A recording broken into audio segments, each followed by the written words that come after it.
जन्म हुआ, मेरा जन्म हुआ तब तेरे को नींद बहुत आती थी, मैं तेरे को जगाता था क्योंकि जागती ही नहीं थी।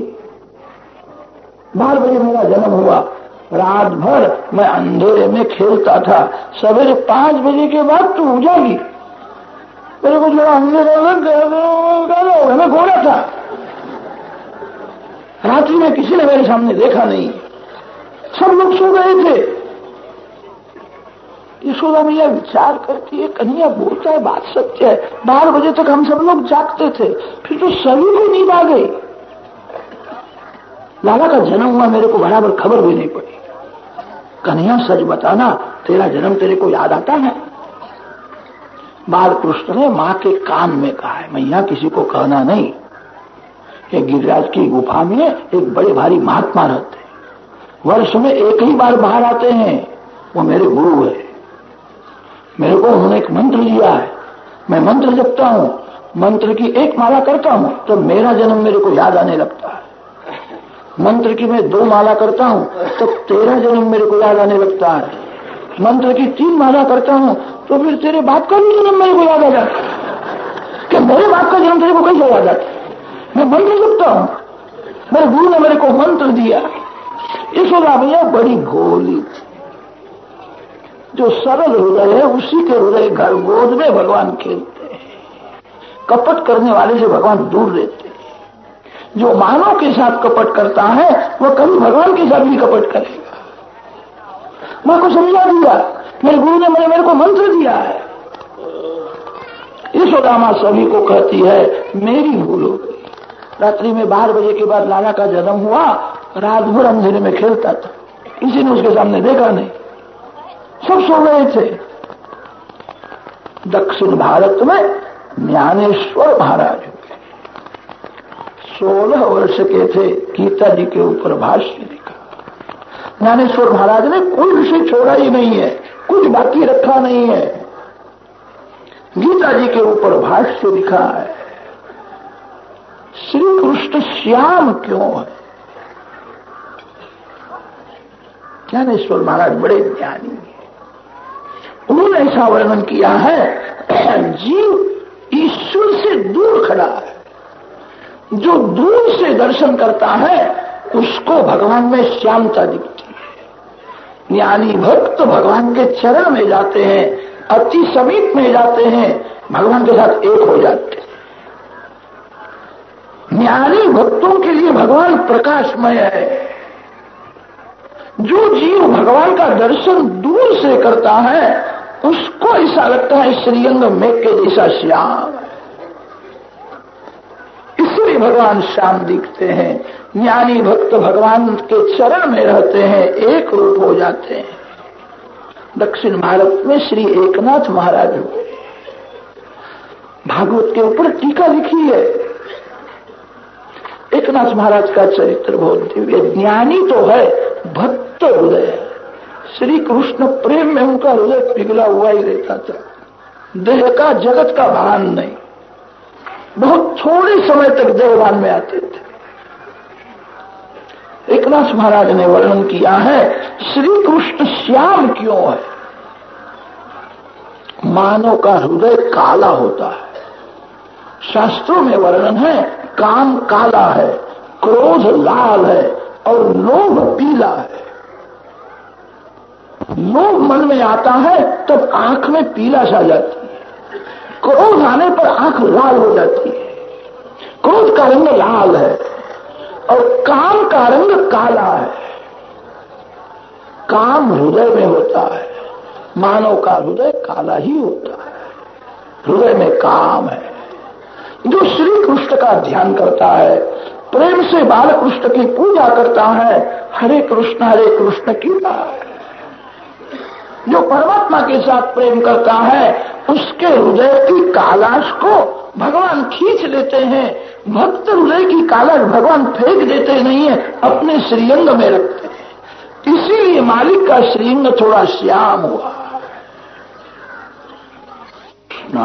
जय कृष्ण जय श्री कृष्ण।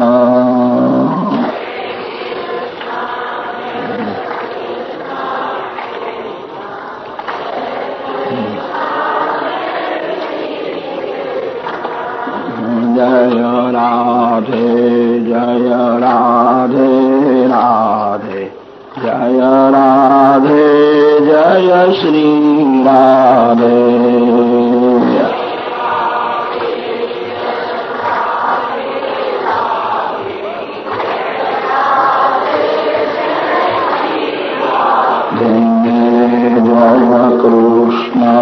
जय कृष्ण कृष्ण जय कृष्ण जय श्री कृष्ण।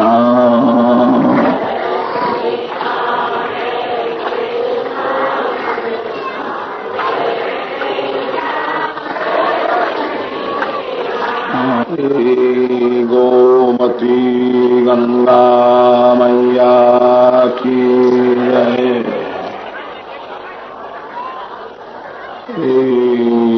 गोवर्धन नाथ की जय।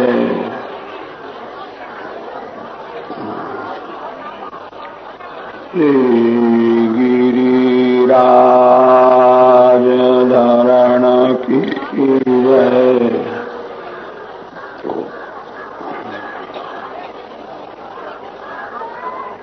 द्वारिकाधीश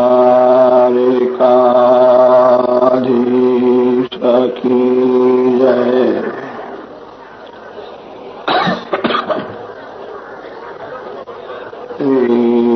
बाल कृष्ण लाल की जय। शरदोत्फुल्ल मल्लिका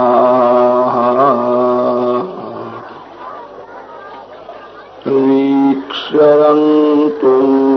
मनश्चक्रे योगमायाम् उपाश्रिताः।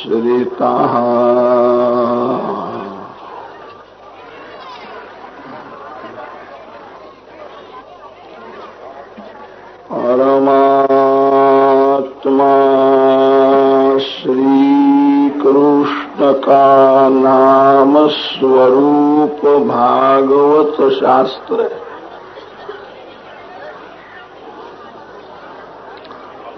भगवान ने संसार में अपना स्वरूप छिपाया है। परमात्मा का प्रत्यक्ष दर्शन नहीं होता है, इसलिए भगवान की भक्ति करना बड़ा कठिन है। परमात्मा का प्रत्यक्ष दर्शन होवे तो सभी जीव पूजा करे, सेवा करे, दर्शन प्रत्यक्ष में नहीं होता है। भगवान ने अपना नाम प्रकट रखा है। भगवान का नाम और भगवान का स्वरूप दोनों एक ही है।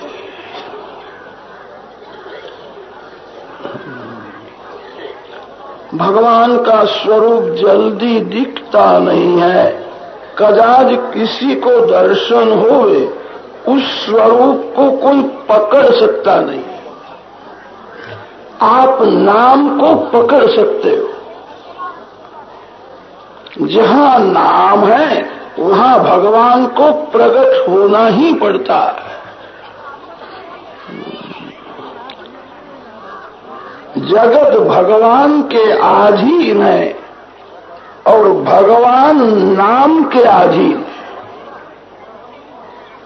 जहाँ नाम है वहाँ भगवान प्रकट होते हैं। नाम के साथ प्रेम करो। जो भगवान के नाम के साथ प्रेम करता है उसको भगवान पाप करने से रोक लेते। पुण्य करना कठिन नहीं है, पाप छोड़ना बड़ा कठिन है। मानव थोड़ा पुण्य करता है, भक्ति भी करता है और पाप भी करता है। मानव पाप नहीं छोड़ सकता है। भगवान जिसको पाप करने से रोक ले उसी का पाप छूटता है।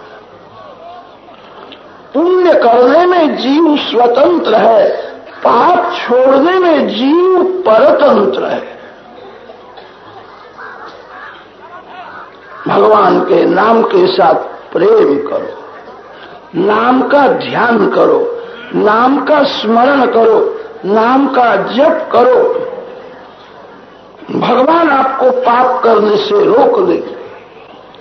सबसे बड़ा पुण्य कौन है? पाप जो नहीं करता वो महान पुण्य करता। आंख से पाप न होवे, जीभ से पाप न होवे, मन से पाप न होवे, जिसने पाप छोड़ दिया है वो महान पुण्य करता है। परमात्मा के नाम के साथ जो प्रेम करेगा उसी को भगवान पाप करने से रोक लेते हैं। भागवत भगवान श्री कृष्ण का नाम स्वरूप है। नाम की भक्ति करो, नाम के साथ प्रीति करो, आपका पाप छूट जाएगा। जो नाम के साथ प्रीति करता है उसका मन शुद्ध होता है।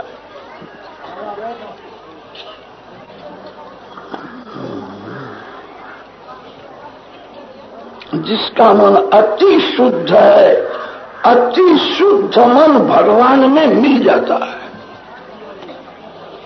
अति शुद्ध मन भगवान से अलग नहीं रह सकता। मन मलिन है इसीलिए ईश्वर से अलग रहता है। मन मलिन है इसीलिए संसार में रमता है। जिसका मन अति शुद्ध है, अति शुद्ध मन भगवान में मिल जाता है। जिसका मन भगवान में मिल गया है उसी को गोपी कहते हैं।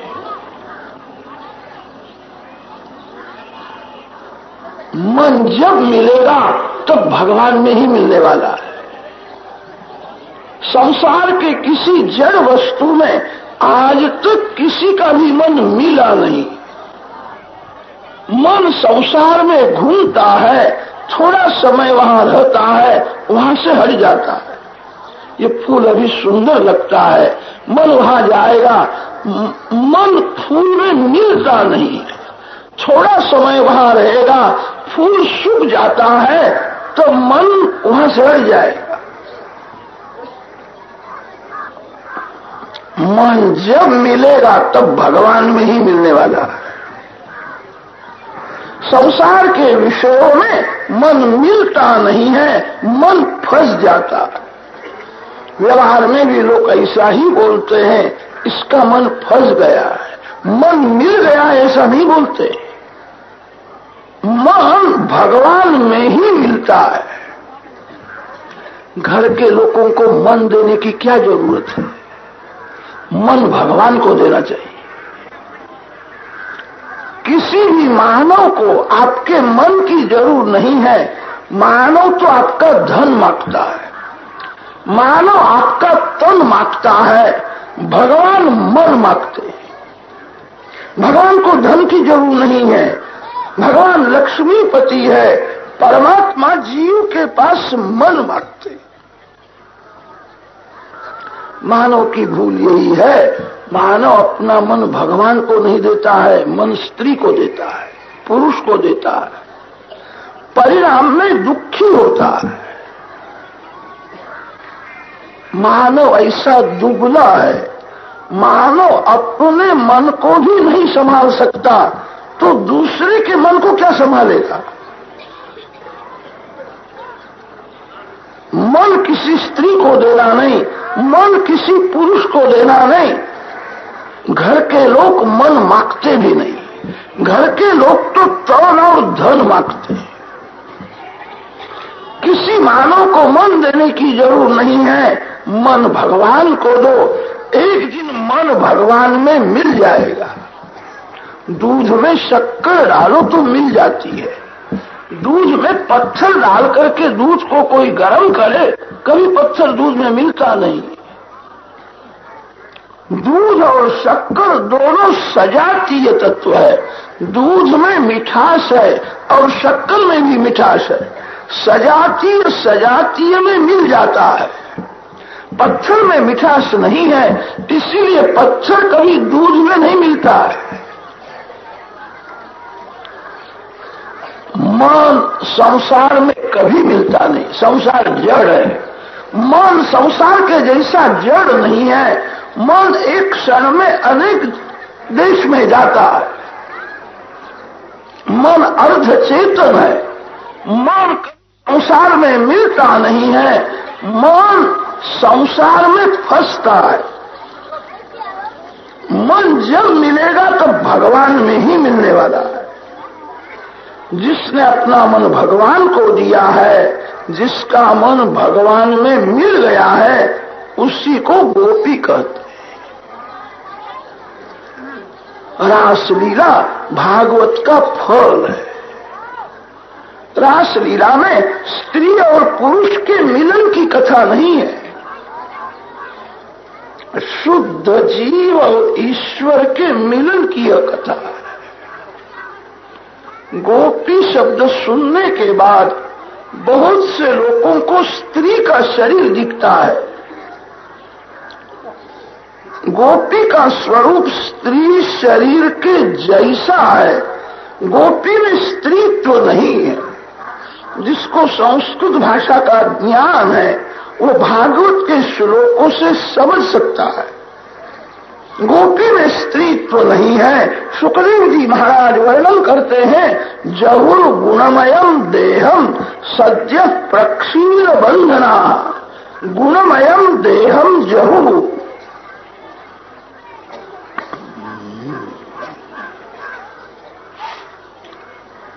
कितने श्रीमान लोग घर में शोभा के लिए लकड़ी के फल रखते हैं।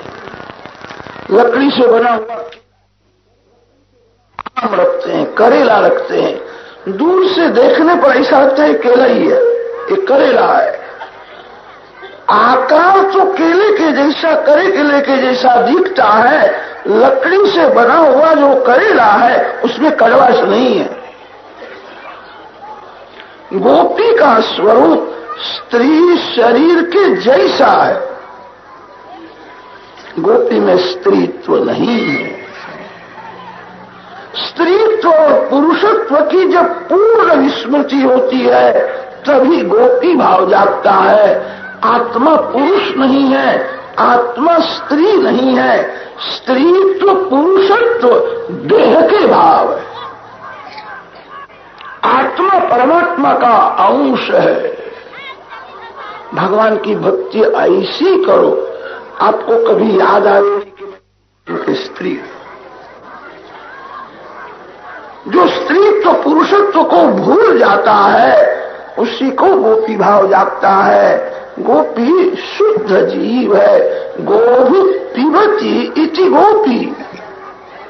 गोभी इंद्रियैहि भक्ति रसम पिबती। संत ऐसा मानते हैं मानो जिस इंद्रिय से भक्ति नहीं करता उस इंद्रिय से पाप होता है। आंख से भक्ति करो, जीभ से भक्ति करो, मन से भक्ति करो। जो प्रत्येक इंद्रिय से भक्ति करता है उसी को गोपी कहते हैं। जो देह भाव भूल गया है, जो शुद्ध जीव है वही गोपी है। शुद्ध जीव ईश्वर के मिलन की यह कथा है। भागवत के प्रत्येक अध्याय के समाप्ति में ऐसा लिखा है, पारमहंस्याम संहिताया। यह परमहंसों की संहिता है। परमहंस उसको कहते जो परमात्मा के साथ एक रूप हुए। गोपी परमहंस है। परमहंस है इसका अर्थ कपड़ा भगवा किया है ऐसा नहीं है।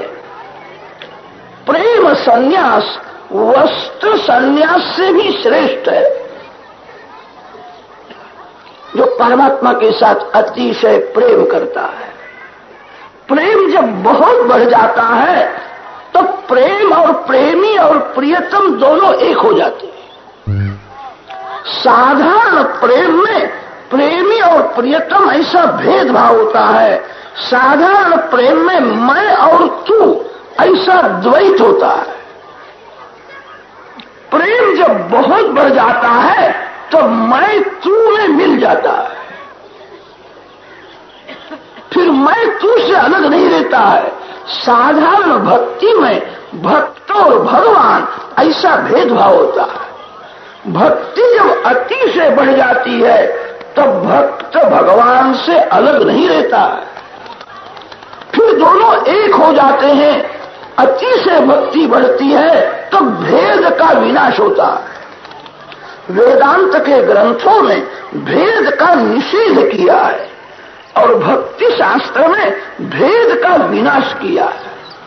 वेदांत कहता है एक ही ब्रह्म तत्व सत्य है। भगवान में माया से जगत का भास होता है। लोग सिनेमा देखने के लिए जाते हैं, वहां पर्दे के ऊपर अनेक चित्र दिखते हैं। कभी कभी ऐसा भी चित्र दिखता है बहुत जोर से वर्षा आ रहा है, समुद्र उछलता है, प्रलय हुआ है, ऐसा चित्र दिखता है।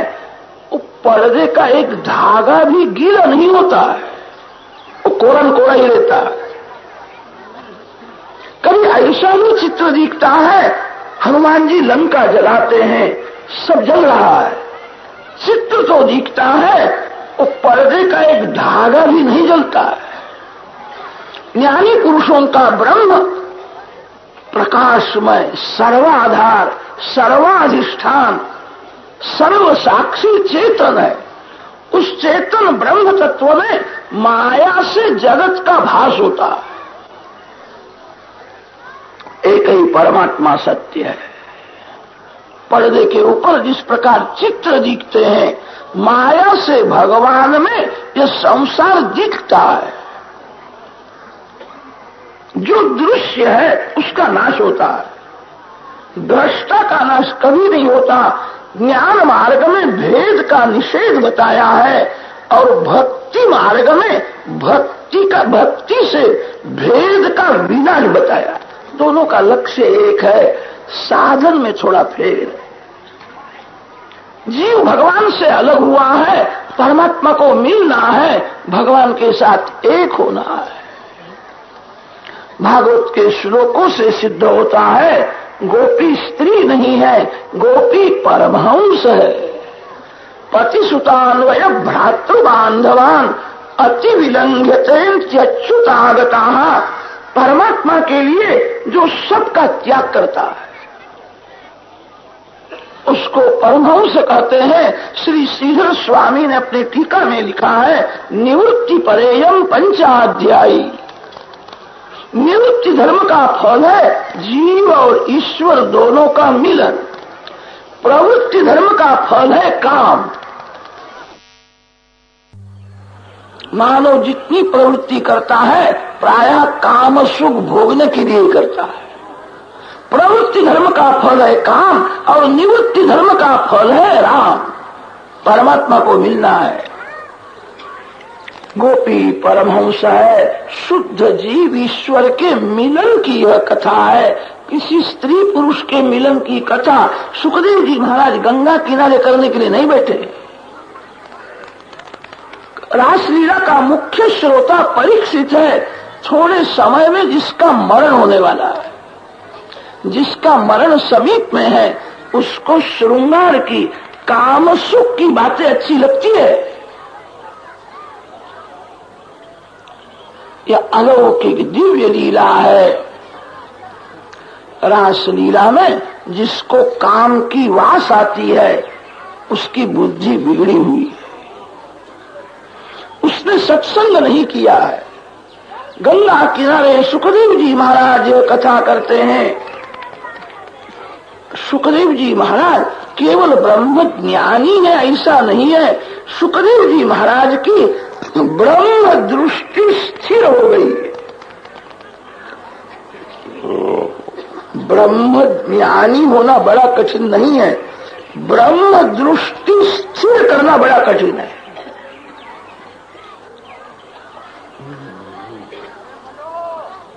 इस समय तो आप सभी ब्रह्मज्ञानी संत के जैसे ही बैठे हो, कितनी शांति रखते हो। आप सभी को वंदन करने की इच्छा होती है। मानव मूर्ख नहीं है, सयाना है। मानव का ज्ञान टिकता नहीं। ज्ञान को प्राप्त करना बड़ा कठिन नहीं है, ज्ञान में स्थिर रहना बड़ा कठिन है। सुखदेव जी महाराज की ब्रह्म दृष्टि स्थिर हो गई थी। गंगा जी में सुंदर देव कन्या अप्सराएं स्नान करती थी। सुखदेव जी महाराज वहां से जाते थे। सुखदेव जी महाराज को खबर नहीं पड़ती या कोई स्त्री स्नान कर रही है। सुखदेव जी महाराज जानते नहीं है जगत में कोई पुरुष भी होता है। जिसकी ब्रह्म दृष्टि स्थिर है उसको जगत ब्रह्म रूप से ही दिखता है। सुखदेव जी महाराज यह कथा करते हैं। जिसका मरण समीप में है वो परीक्षित कथा सुनने के लिए बैठा। रासलीला में काम सुख का वर्णन नहीं है, रासलीला में श्रृंगार का वर्णन नहीं है। शुद्ध जीव और ईश्वर के मिलन की यह कथा।